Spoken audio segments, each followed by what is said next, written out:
I'll be using the aid of a presentation. Fractional ownership पे हमने पिछले session में कुछ ब्रॉड बातें करी थी कि बायर्स को किसी भी तरह की प्रॉपर्टी सेल करने में क्या चैलेंजेस आते हैं, सेलर्स को प्रॉपर्टी खरीदने में क्या चैलेंजेस आते हैं, किसी प्रॉपर्टी को कौन ओन कर सकता है, और फ्रैक्शनल ओनरशिप से सेलिंग और बाइंग में क्या फैसिलिटीज होती हैं, एटसेट्रा एटसेट्रा। अब आज उसी चर्चा को आगे बढ़ाएंगे। फ्रैक्शंस करने से या टुकड़े करने से सेलर्स को क्या फायदा होता है? सेलर्स को पहला फायदा जो होता है टुकड़े करने से वो ये है कि नंबर ऑफ बायर्स बढ़ जाते हैं, बायर्स की संख्या बढ़ जाती है। संख्या बढ़ने से बेचना आसान हो जाता है क्योंकि उसकी डिमांड बढ़ गई। आप किसी भी चीज को, जैसे म्यूचुअल फंड्स के अंदर एसआईपीस का आजकल इतना डिमांड क्यों है? क्योंकि 500 रुपए से भी कोई आदमी एसआईपी में या कोई फैमिली एसआईपी में निवेश कर सकती है। सो इसलिए आपने बायर्स का पूल बढ़ा दिया। जितने ज्यादा बायर्स होंगे, जितना ज्यादा संख्या बायर्स की बढ़ेगी, उतना किसी भी चीज को बेचना आसान होता है। जैसे आप देखेंगे अफोर्डेबल हाउसिंग में डिमांड ज्यादा क्यों आती है? क्योंकि उस प्राइस पॉइंट पर उतने ही ज्यादा बायर्स अवेलेबल।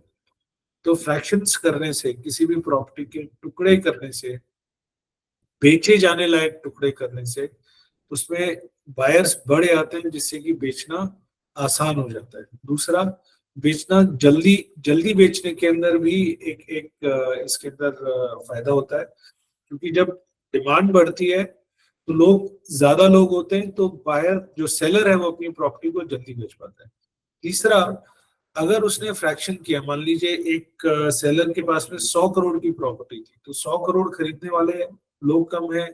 जो बल्क 100 करोड़ का पैसा देगा, एक पार्टी जो 100 करोड़ देगी, उसके पास में खुद भी बहुत सारा आपसे नेगोशिएट करने की ताकत होगी, तो वो आपसे नेगोशिएट करेगा। हो सकता है कि आपको 100 करोड़ दे भी ना हो, 90 करोड़ भी डील करने की कोशिश करे। लेकिन अगर आपने फ्रैक्शंस कर दिए हैं तो पॉसिबिलिटी कि आप 100 करोड़ की डील कर पाए ये बहुत बढ़ जाती है, बिकॉज अब आपके पास में 100 करोड़ के लिए 200, 400, 500 बायर्स आपने इकट्ठा किया, क्योंकि उन बायर्स की इंडिविजुअली आपके साथ में नेगोशिएट करने की कैपेबिलिटी कम है, इसलिए आपको अपनी प्रॉपर्टी का पूरा और वाजिब दाम मिल सकता है। ये फायदा जो होता है ये सेलर्स को होता है फ्रैक्शनल ओनरशिप के थ्रू बेचने में। तो बायर्स को क्या फायदा होता है?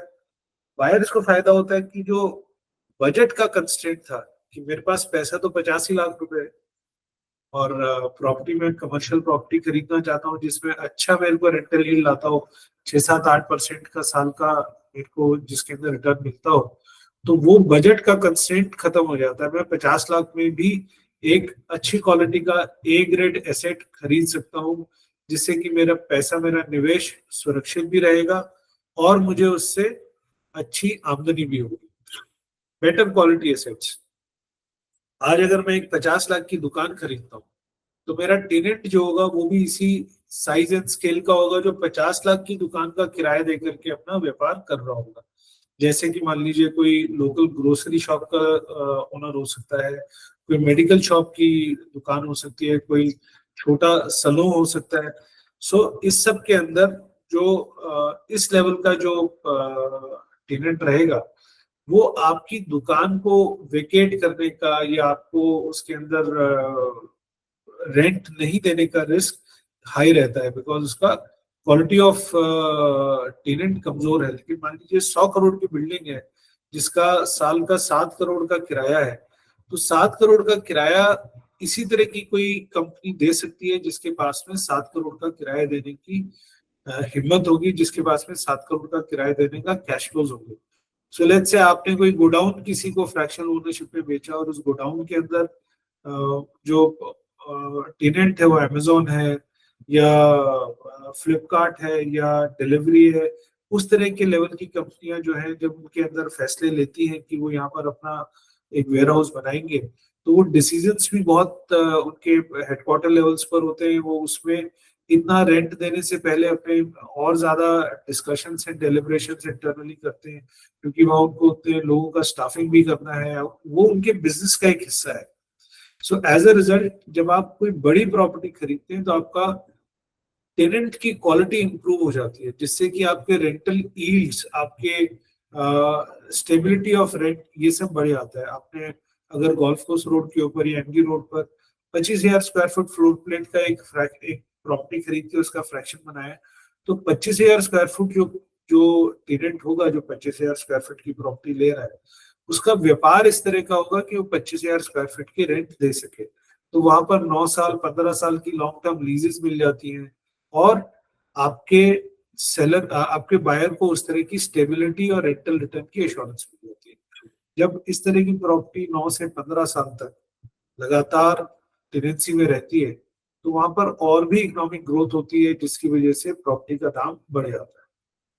तीसरा, जब आप खुद एक छोटी प्रॉपर्टी ओन करते हैं, तो उसके अंदर टेनेंट छोड़ के चला गया, टेनेंट से किराया वसूलना है, उसने बिजली का बिल नहीं पे किया, या आपको टेनेंट के साथ में जाकर के बातचीत करके और रिपेयर्स करवानी है, ये सारी जिम्मेवारी आप पर आ जाती है। जबकि फ्रैक्शन ओनरशिप में मान लीजिए 200 लोगों ने मिल करके कंपनी बना करके और एक प्रॉपर्टी खरीद रखी है, उससे प्रॉपर्टी रिलेटेड जो मुद्दे आते हैं मेंटेनेंस के, मैनेजमेंट के, वो प्रोफेशनली मैनेज हो सकते हैं। सबका पूल रिसोर्स आ जाता है, सब अपनी अपनी तरफ से पैसा इकट्ठा करके और ऑर्गेनाइज करके प्रॉपर्टी को मैनेज और मेंटेन कर सकते हैं, जिससे कि प्रॉपर्टी का मैनेजमेंट ज्यादा बेहतर होता है। जितनी मैनेज और मेंटेन प्रॉपर्टी होगी, वो आने वाले 50 साल 100 साल तक अपने ओनर्स को सर्विस देती रहेगी। जितनी पुअरली मैनेज होगी, वो उतना ही जल्दी टूटेगी, बिखरेगी और बार बार खर्चा करवाती है। तो ये फायदे जो है, ये बायर्स को होते हैं।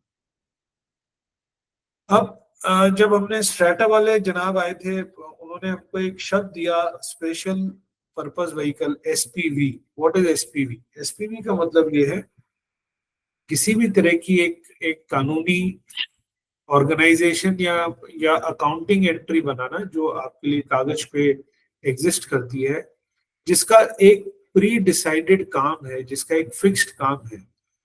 जैसे कि आज मान लीजिए हम एक्सियम लैंडवेज की बात करते हैं, तो एक्सियम लैंडवेज का प्री डिसाइडेड काम नहीं है। एक्सियम लैंडवेज जो है, वो एक कंपनी है जिसके चार्टर ऑफ ड्यूटीज में बहुत सारे काम है। वो प्रॉपर्टी खरीद फरोख्त कर सकते हैं, वो बिल्डिंग बना सकते हैं, वो कल चाहे तो एक्सियम लैंडवेज जो है अपना कोई नया इंफॉर्मेशन टेक्नोलॉजी का, रियल टेक का बिजनेस स्टार्ट कर सकता है।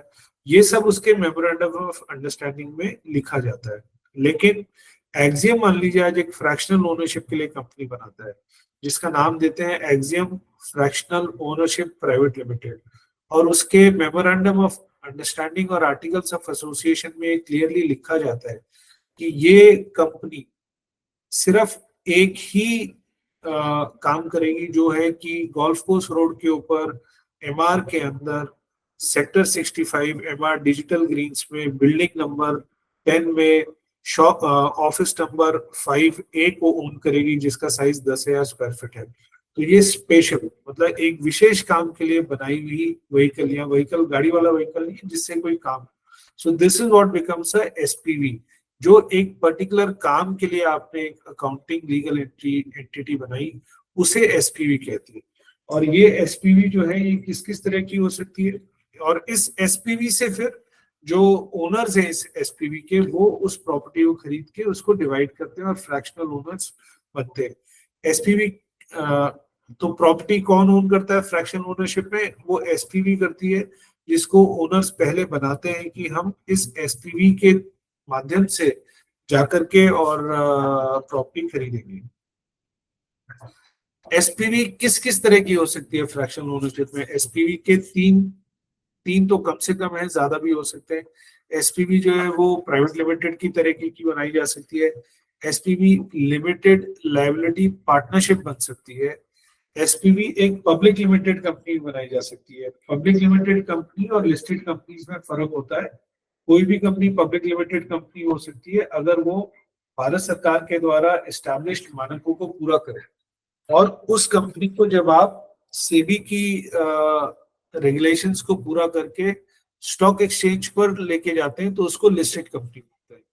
तो हर लिस्टेड कंपनी पब्लिक लिमिटेड होती है, लेकिन हर पब्लिक लिमिटेड लिस्टेड कंपनी नहीं होती। तो मैं आपसे कहूंगा कि आप फ्रैक्शनल ओनरशिप को एक बार और अच्छे से समझें। अगर इससे रिलेटेड कोई भी सवाल है, पूछिए।